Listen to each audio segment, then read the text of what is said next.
Hi everyone, welcome to my mini vlog. So ఈరోజు కోరల పౌర్ణమి మరియు కుడుముల పండగ అని అంటారు.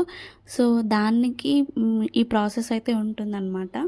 సో మార్గశిర మాసంలో వచ్చిన పౌర్ణమిని కోరల పౌర్ణమి అని అంటారు.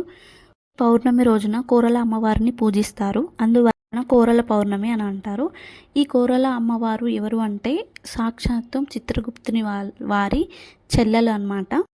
మార్గశిర పౌర్ణమి రోజున చిత్రగుప్తుడు తన సోదరి వాళ్ళ ఇంటికి వెళ్తాడు. అన్నయ్య ఇంటికి వచ్చిన సంబూరంలో సంతోషంలో కోరల అమ్మవారు ఒక ఘనమైన విందును ఏర్పాటు చేస్తుందన్నమాట. చిత్తుడు చెల్లిని ఆశీర్వదిస్తూ మార్గశిర పౌర్ణమి రోజున కోరల అమ్మవారిని పూజించిన వాళ్ళకి నరక బాధలు, అపమృత్యు భయాలు ఉండవు అని ఆశీర్వదిస్తారు.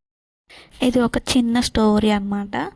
సో ఇంకా అమ్మవారికి అయితే ఇట్లా కుడుములతో ప్రసాదం పెడతారు. దాన్ని తర్వాత కొరికి దిష్టి తీసి కుక్కకైతే వేస్తారనమాట. తర్వాత మనం తింటాం.